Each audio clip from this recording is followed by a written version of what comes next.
আসসালামু আলাইকুম রহমতুল্লাহি অবরকাতুহু। সম্মানিত দর্শক, ডক্টর মোহাম্মদ ইউনূস তার অন্তর্বর্তীকালীন সরকার অনেকগুলো ঝুঁকির মধ্যে পড়েছেন, অথবা তিনি নিজে অনেকগুলো ঝুঁকি তৈরি করে ফেলেছেন। এখন এই ঝুঁকিগুলো তাকে মোকাবেলা করতে হবে, সমাধান করতে হবে, এবং তিনি যদি সুন্দরভাবে সমাধান করতে পারেন, তাহলে সারা বাংলাদেশে কেয়ামত পর্যন্ত তিনি অমর এবং অক্ষয় হয়ে থাকবেন। আর যদি এই কাজকর্ম করতে গিয়ে তিনি মারা যান, তাহলে তিনি শহীদি মর্যাদা পাবেন। আর যদি বেঁচে থাকেন, তাহলে যেটা বললাম, গাজী হবেন। কিন্তু এই ঝুঁকিগুলো যদি তিনি মোকাবেলা করতে না পারেন, কেবলমাত্র তিনি নন, পুরো বাংলাদেশ তছনছ হয়ে যাবে। মানচিত্র থাকবে কিনা, ভূখণ্ড থাকবে কিনা, এটা নিয়েও কিন্তু আগামীতে মানে যে আশঙ্কা দেখা, সেই আশঙ্কা মোকাবেলা করার জন্যই আমাদের সবাইকে এখন সচেতন হতে হবে। প্রথমত ঝুঁকিগুলো বলে নেই এক এক করে। সেটি হলো, এই মুহূর্তে বাংলাদেশে তিনি আরাকান আর্মিকে একটা করিডোর দিতে চাচ্ছেন। মূলত এখানে যে কথা বলা হচ্ছে, প্রথম কথা যেটি হলো, আরাকান রাজ্যে যে সকল যুদ্ধাহত মানুষ রয়েছেন, অভাগী মানুষ রয়েছেন, অভাবী মানুষ রয়েছেন, যাদের জাতিসংঘের সাহায্য এবং সহযোগিতা দরকার, তো তাদেরকে এই বাংলাদেশের ভূমি ব্যবহার করে, অর্থাৎ আমেরিকা থেকে, লন্ডন থেকে, ইউরোপ থেকে, বিভিন্ন দেশ থেকে জাতিসংঘের ব্যানারে সাহায্য আসবে, এবং সেই সাহায্যগুলো তারা এই বাংলাদেশের ভূমিতে রাখবে, এবং এইগুলো এখান থেকে তারা সেই আরাকান রাজ্যে পাঠাবে। তো এটা যদি আপনি চিন্তা করেন যে জাতিসংঘের এই যে মহৎ কাজ, এই মহৎ কাজ কিন্তু তারা গাজাতে করতে পারছেন না, তারা সিরিয়াতে করতে পারছেন না। জাতিসংঘের ত্রাণবাহী ট্রাকগুলো দিনের পর দিন ইয়ামেনের হুতিদের এলাকাতে ঢুকতে পারছে না। অসংখ্য মানুষ সেখানে না খেয়ে মরছে। আর সেই ত্রাণবাহী, জাতিসংঘের ত্রাণবাহী যে ট্রাক, সে ট্রাকের উপর মার্কিন যুক্তরাষ্ট্র বোমা বর্ষণ করছে।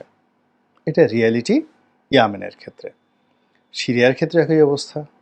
আর গাজার ক্ষেত্রে তো আপনি জানেন যে গাজাতে প্রায় 8,000 10,000 ট্রাক সেই বাইরে দাঁড়িয়ে আছে খাবার দাবার নিয়ে, আর ইসরায়েলি সৈন্য সেখানে তাদেরকে ঢুকতে দিচ্ছে না, আর মানুষজন সেখানে না খেয়ে মরছে। তো এই হলো মধ্যপ্রাচ্যে জাতিসংঘের ভূমিকা, এবং যাকে বলা হয় আমেরিকার ভূমিকা। অন্যদিকে আমাদের এই যে রোহিঙ্গাদেরকে আমরা যে আশ্রয় দিয়েছি, এখন দেখুন এই রোহিঙ্গাদেরকে যে টাকা দেওয়া হচ্ছে, শেখ হাসিনার জমানাতে অলমোস্ট 50 থেকে 60,000 কোটি টাকা আমাদের রাষ্ট্রীয় কোষাগার থেকে আমরা নিজস্ব টাকা আমরা এই রোহিঙ্গাদের পিছনে খরচ করেছি। এই রোহিঙ্গাদেরকে বাংলাদেশে ঢুকানোর পেছনে চীনের চক্রান্ত ছিল, ভারতের চক্রান্ত ছিল, এবং আমেরিকারও চক্রান্ত ছিল। কিন্তু চীন, ভারত এখানে চক্রান্তে তারা পিছিয়ে গেছে। এই সময়টিতে রোহিঙ্গা জনগোষ্ঠীর উপর সবচেয়ে বেশি প্রভাব বিস্তার করছে আমেরিকা। এবং এখানে আরাকান আর্মি যে যুদ্ধে, তারা এখনো পর্যন্ত সেখানে সফলতা অর্জন করেননি আরাকান রাজ্যে।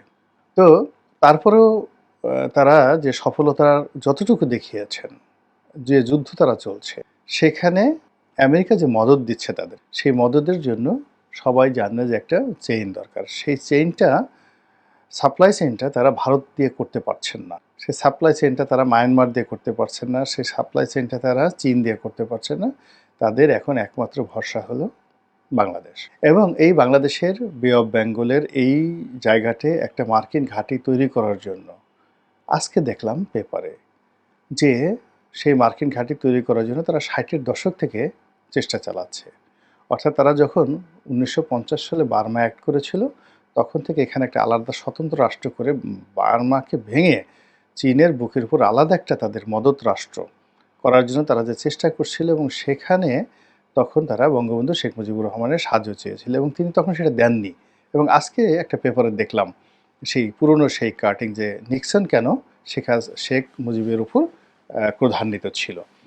এখন সেই কাজটি তারা করতে চাচ্ছে, এবং তার সমস্ত দায় দায়িত্ব কিন্তু ডক্টর মোহাম্মদ ইউনূসের ঘাড়ের উপর এসেছে। এখন ওনার জন্য যে ঝুঁকি হলো, উনি না করতে পারছেন না। উনি যদি এই পুরো বিষয়টি না করেন, এবং তার উপর থেকে যদি মার্কিন সমর্থন এই মুহূর্তে উঠে যায়, তাহলে তিনি 1 ঘন্টাও ক্ষমতা টিকতে পারবেন না, এবং আর্মির সাথে, বিএনপির সাথে, অন্যান্য রাজনৈতিক দলের সাথে তাদের সম্পর্ক তো খারাপ হয়ে গেছেই, তার সঙ্গে আওয়ামী লীগ যে উৎপেতে আছে, ভারত যে উৎপেতে আছে, এটা রীতিমতো বাঘের থাবা হয়ে তার উপর এসে পড়বে। ফলে তিনি কোনো অবস্থাতেই আমেরিকাকে চটাতে পারছেন না, এটা হলো তার প্রথম। ২ নম্বর হলো তার যে লজিস্টিক সাপোর্ট, সেই লজিস্টিক সাপোর্ট দিয়ে এটাকে একটা ডিপ্লোম্যাটিক আ জায়গাতে নিয়ে, অর্থাৎ ধরুন, ঠিক আছে আমি তোমাদেরকে করিডোর দেব, বাট শর্ত হলো এই যে আ তোমাদের সমস্ত ত্রাণগুলো এখন রোহিঙ্গারা যেখানে আছে তারা সেখানে চলে যাবে। ত্রাণগুলো সেখানে থাকবে, তোমরা জাতিসংঘ এখানে থাকুক। আর রোহিঙ্গারা যারা আছে তাদেরকে তোমরা জাস্ট আমাদের সীমান্তের ওপারে যে নো ম্যানস ল্যান্ড আছে, ওই জায়গাতে ওয়াল করে সেখানে রাখো। অনেকটা সেই ফিলিস্তিনিরা যেভাবে নো ম্যানস ল্যান্ডে আছে, তারা ঠিক সেভাবে নো ম্যানস ল্যান্ডে জাতিসংঘের তত্ত্বাবধানে থাকুক, কিন্তু বাংলাদেশের ভূমিতে নয়। তবে বাংলাদেশের ভূমিতে যদি জাতিসংঘ তাদের ত্রাণ শিবির স্থাপন করতে চায়, ক্যাম্প স্থাপন করতে চায়, এটা হতে পারে। এটা হতে পারে এবং এই ক্যাম্প থেকে সরাসরি রোহিঙ্গাদের কাছে গেল, আবার রোহিঙ্গাদের সেই ক্যাম্প হয়ে এরপরে অন্যান্য রোহিঙ্গারা যারা রয়েছেন আরাকানে, বুদ্ধিস্টরা রয়েছে, যেখানে জাতিসংঘ ত্রাণ দিতে যায়, সেই কাজটা তারা করতে পারে। এই কাজটি যদি উনি করতে পারেন, আমার বিশ্বাস যে তিনি অমরত্ব লাভ করবেন, ভীষণ রকম অমরত্ব লাভ করবেন। এবং এখন তাকে নিয়ে যে সকল আ কথাবার্তা হচ্ছে যে তিনি আমেরিকার তাবেদার, তিনি আমেরিকাকে একটা সুযোগ দিচ্ছেন, তিনি আমেরিকাকে সেন্ট মার্টিন দিয়ে দিবেন, তিনি এখানে একটা খ্রিস্টান রাজ্য প্রতিষ্ঠা করবেন, তিনি আরেকটা নোবেলের জন্য কাজ করছেন, ইত্যাদি নানা রকম যে প্রোপাগান্ডাগুলো চলছে, এগুলো সবগুলোর যাকে বলা হয় আ মুখে রীতিমতো চুনকালি পড়ে যাবে যদি তিনি এই কথাগুলো খুব স্পষ্টভাবে পাবলিকলি বলেন যে, আমরা জাতিসংঘকে অবশ্যই করিডোর দেব মানবিক সহায়তার জন্য। শর্ত ১, সেটা হলো যে এই রোহিঙ্গা যারা আছেন তাদেরকে আগামী এতদিনের মধ্যে এই বাংলাদেশের সীমানা পেরিয়ে নো ম্যানস ল্যান্ড যেটা রয়েছে, প্রায় ২০০ কিলোমিটার আমাদের যে সীমান্ত রয়েছে আরাকানের সঙ্গে, মায়ানমারের সঙ্গে, এই ২০০ কিলোমিটার সীমানার যে নো ম্যানস ল্যান্ড রয়েছে সেখানে আমরা এই রোহিঙ্গাদেরকে স্থানান্তর করব জাতিসংঘের তত্ত্বাবধানে। এটা হলো প্রথম শর্ত। দ্বিতীয় শর্ত হলো যে এই করিডোর ব্যবহৃত হবে একটা নির্দিষ্ট সময়ের জন্য কেবলই মাত্র ত্রাণ সামগ্রী ব্যবহার করার জন্য, এবং এই ত্রাণ সামগ্রী এখানে রিসিভ, চেকিং, সিকিউরিটি চেকিং সব কিছু করবে বাংলাদেশ সেনাবাহিনী। তারপর সেনাবাহিনী এগুলো রিসিভ করার পরে এগুলো স্থানীয় জাতিসংঘ কর্মকর্তাদের হাতে হস্তান্তর করবে। তারা তাদের মতো করে আবার সীমান্তের ওপারে যখন তারা এগুলো নিবেন, করিডোর দিয়ে ব্যবহার করুন, সেই করিডোর যখন খুলে দেওয়া হবে, ওই করিডোরের পুরো দায়িত্ব থাকবে বাংলাদেশ সেনাবাহিনীর হাতে। অর্থাৎ ধরুন আজকে ১,০০০ ট্রাক বাংলাদেশ থেকে মায়ানমারে যাবে জাতিসংঘের মালামাল নিয়ে। এখন এই মালামালগুলো যে জাহাজ থেকে খালাস হলো, যা কিছু হলো, এটা রিসিভ করলো কে? বাংলাদেশ সেনাবাহিনী। তো বাংলাদেশ সেনাবাহিনী রিসিভ করার পর তারা আবার এটা দেখলো যে সব কিছু সিকিউরিটি চেকিং আছে, সেটা তারা ওখানে জাতিসংঘ কর্মকর্তাদের হাতে দিল, তারা সেখানে তাদের গোডাউনে রাখলো। এবং সেই গোডাউন থেকে তারা কি করলো? তাদের সেই জাহাজে করে হোক, নৌযানে করে হোক, কিংবা ট্রাকে করে হোক, তারা সেটা আরাকানে পাঠানোর জন্য বাংলাদেশ সীমান্ত দিয়ে আরাকানের মধ্যে ঢোকার জন্য যে করিডোরটা, সেটার একটা গেট থাকবে। সেই গেটের নিয়ন্ত্রণ কাদের হাতে থাকবে? সেনাবাহিনীর হাতে। এবং সেই গেটটি একটা নির্দিষ্ট সময়ে খোলা হবে। ত্রাণগুলো যখন যাবে তখন খোলা হবে, আবার ত্রাণগুলো যাওয়ার পরে সঙ্গে সঙ্গে সেটা বন্ধ করে দেওয়া হবে। আবার ওখান থেকে যখন ট্রাকগুলো আসবে সেগুলোর সিকিউরিটি চেক হবে এবং স্পষ্ট থাকবে যে কোনো সামরিক সরঞ্জামাদি আনা নেওয়া, এবং স্থানীয় কোনো বাসিন্দা, বাংলাদেশি হোক কিংবা মায়ানমারের হোক, তারা কেবলমাত্র জাতিসংঘের কর্মকর্তা কর্মচারী ছাড়া এই গেট দিয়ে এপারে ওপারে যাতায়াত করার ক্ষমতা, সুযোগ কারোরই থাকবে না। এই কথাগুলো যদি তিনি এই মুহূর্তে বলতে পারেন, সঙ্গে সঙ্গে তার সম্পর্কে মানুষের যে এখন তর্ক হচ্ছে, বিতর্ক হচ্ছে, এটা দূর হয়ে যাবে এবং তিনি রীতিমতো গাজীতে রূপান্তরিত হয়ে পড়বেন। এবং এই করিডোর নিয়ে কেউ কিন্তু টুশব্দ করবে না, বরং এই করিডোর দেওয়াটাকে মানুষ মনে করবে যে ডক্টর মোহাম্মদ ইউনূসের মতো একজন লোক না হলে এই কাজটি কিয়ামত পর্যন্ত বাংলাদেশে কেউ করতে পারতো না, হাসিনা খালেদা কেউ করতে পারতেন না। তো এই গেল একটা ঝুঁকি। ২ নম্বর হলো ভারতের সঙ্গে তার যে বন্দোবস্ত বা তার যে সমস্যাগুলো আছে, সেই সমস্যাগুলো তাকে খুব খোলামেলা বলতে হয়। আমি আসলে এই কাজগুলো করতে চাই, যেগুলো তিনি পারবেন না। শেখ হাসিনাকে আনা, তার মুখ বন্ধ করা, তাকে বিচার করা, এই সমস্ত বোগাস কথাবার্তা না বলে তাদের যেটা হলো ভারতের সঙ্গে কী সম্পর্ক থাকবে আর কী সম্পর্ক থাকবে না। যদি সম্পর্ক থাকে ভালো কথা, আর যদি না থাকে তাহলে সীমান্ত বন্ধ করে দিয়ে একেবারে পরিপূর্ণভাবে ভারত বিরোধী একটা যে সেন্টিমেন্ট, সেই সেন্টিমেন্টকে যদি তিনি ধারণ করেন, তাহলে তার বিরুদ্ধে কথা বলার মতো বাংলাদেশে কোনো লোক থাকবে না। তিনি যদি বলেন যে, "না ঠিক আছে, ভারতের সঙ্গে আমি চেষ্টা করেছি বন্ধুত্ব করার জন্য। তারা আওয়ামী লীগকে নিয়ে থাকবে, তারা শেখ হাসিনাকে নিয়ে থাকবে, থাকুক না, অসুবিধা কী?"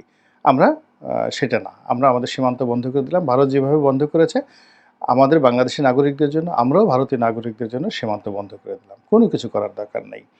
এবং ভারত যদি আমাদেরকে চোখ রাঙায় দেয়, আমরাও দেব। তারা যদি যুদ্ধ করে, আমরাও যুদ্ধ করব। আবার যদি আগামীতে তারা বন্ধুত্ব করতে চায়, আমরাও তাদের সঙ্গে বন্ধুত্ব করব। স্রেফ বাংলা কথা। তারা যদি তিস্তার পানি না দেয়, আমরা এখানে তিস্তা ব্যারেজ নির্মাণ করব। এই কথাগুলো তিনি যদি খুব ৩ থেকে ৪টি পয়েন্টে খোলামেলা বলে দেন এবং সেটার স্ট্রং থাকেন, তাহলে লোকজন একেবারে তাকে বাঁচলে শহীদ, মরলে গাজী। এই অবস্থা তাকে গ্রহণ। থার্ডলি হলো ইকোনমিক যে দুরবস্থা। এটার জন্য তাকে খুব স্ট্রং হতে হবে। ইতিমধ্যে দেখেন বেক্সিমকোর আ যে গার্মেন্টসগুলো বন্ধ হয়ে গেছে, ৪০,০০০ লোক বেকার। ৫ জন করে যদি হয় ২ লাখ সদস্য। অর্থাৎ ৪০,০০০ লোক বেক্সিমকোতে চাকরি করত, যাদের সহায় সম্পত্তি, আ খানা-পিনা সব এই প্রতিষ্ঠান থেকে আসতো। তারা এখন বেকার। তাদের একেকজনের পরিবারে ৫ জন করে সদস্য থাকলে ২ লাখ লোক এই বিপদের মধ্যে পড়েছে।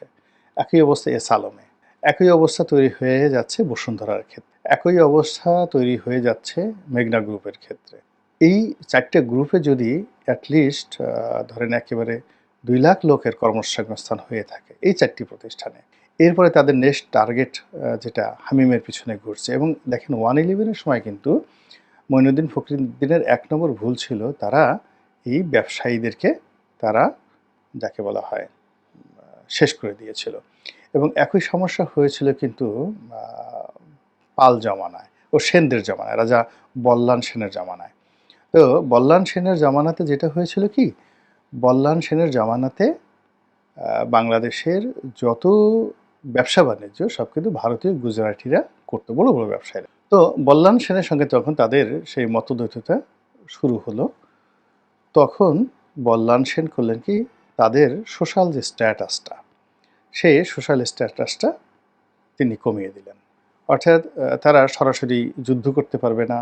তারা সরাসরি যাকে বলা হয় পুজো করতে পারবে না। তাদের ব্রাহ্মণদের মাধ্যমে পুজো করতে হবে। অর্থাৎ এই যে আমাদের এই সমাজে যে আ শ্রেণী বৈষম্য, ব্রাহ্মণ, শূদ্র, বৈশ্য, তো এখানে রাষ্ট্রের ব্যবসায়ী যে সম্প্রদায় তাদেরকে বল্লাল সেন, সেন বংশের রাজা বল্লাল সেন এই ১ম এখানে সরকারিভাবে, যেটা আর্য জমানাতে হয়েছিল, ওটাকে তিনি গভর্নমেন্টালি তিনি এটা অ্যাডপ্ট করলেন। অ্যাডপ্ট করলেন।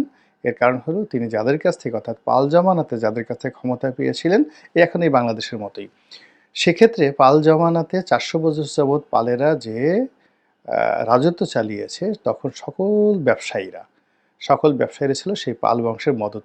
ফলে তিনি তাদেরকে সন্দেহ করলেন। সন্দেহ করে তিনি সেই তাদের সাথে সরাসরি ফাইট না করে তাদেরকে সামাজিকভাবে অপদস্থ করলেন। অপদস্থ করে ১ম এ ব্রাহ্মণদের রাখলেন, তারপরে যারা সৈন্য, রাজা তাদেরকে রাখলেন ক্ষত্রিয় হিসেবে, আর ৩ নম্বরে দিয়ে দিলেন বৈশ্যদেরকে।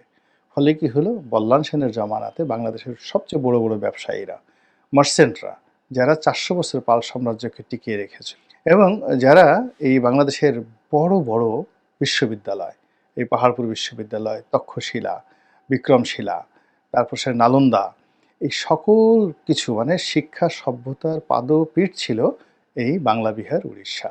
এই পুরো জিনিসটিকে বল্লাল সেন নষ্ট করে দিলেন এই সামাজিক বিভেদ সৃষ্টি করে, অর্থাৎ ব্যবসায়ীদের প্রতি আক্রমণ করে। ঠিক সেইম অবস্থা কিন্তু 111 এ কিন্তু মঈনুদ্দিন ফখরুদ্দিনের পতন হতো না। কোনো অবস্থায় পতন হতো না। তারা ১০ বছর টিকতে পারতেন। কিন্তু ইকোনমি ফল করেছিল। ইকোনমি ফল করেছিল এবং তিনি ব্যবসায়ীদেরকে আক্রমণ করেছিলেন। এই বসুন্ধরা, এই যারা হামিম গ্রুপ, আজাদ, সাজ্জাদ সাহেব সহ এরকম ১০০ ব্যবসায়ীদের তালিকা করে সবার জীবন হারাম করে দিয়েছিলেন। এবং এটা ১ বছরের পরে সিরিয়াস আকার ধারণ করে এবং একই অবস্থা এখন বাংলাদেশে। এখন বাংলাদেশে ধরেন ভোজ্য তেল, চিনি, তারপরে শেষে যাকে বলা হয় ভোজ্য তেল, চিনি, তারপরে চাল, ডাল, এরকম ২০টি যদি নিত্য প্রয়োজনীয় দ্রব্য দেখেন তাহলে বাংলাদেশের ৫ থেকে ৬টা কোম্পানি, এখন আপনি কাজী ফার্মকে ধরছেন, দীপ্ত টিভিকে ধরেছেন। ফলে আপনার এই যে টোটাল যে আমিষ, এই যে আপনি সিন্ডিকেট বলেন, যা কিছু বলেন, এটা আপনাকে এদিকে ভারতের সাথে আপনি গন্ডগোল আপনি আনবেন কোত্থেকে? মুরগি পাবেন কোথায়? ডিম পাবেন কোথায়? কাজী ফার্মসের সাথে আপনি যেয়ে একটা নেগোসিয়েশন না করে তাদেরকে আপনি যাকে বলা হয় ঠেলে দিচ্ছেন।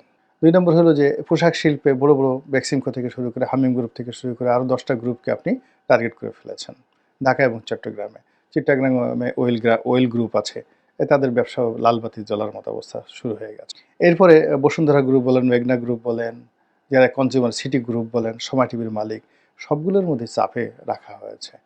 ফলে কি হচ্ছে দেখেন, বাজারে কিন্তু নিত্য প্রয়োজনীয় দ্রব্য সামগ্রীর সাপ্লাই নেই। বসুন্ধরার জিনিস কিন্তু পাওয়া যাচ্ছে না এখন। বাজারে পাওয়া যাচ্ছে না। এই বিষয়গুলো আপনাকে বুঝতে হবে এবং আপনাকে একটা স্ট্যান্ড নিতে হবে এবং ব্যবসা বান্ধব এই লোকগুলোর সাথে আপনার বসতে হবে। আপনার এত কিছু জানার পরে সিরাজউদ্দৌলা জানতেন যে তারা বাঁশ দিচ্ছে।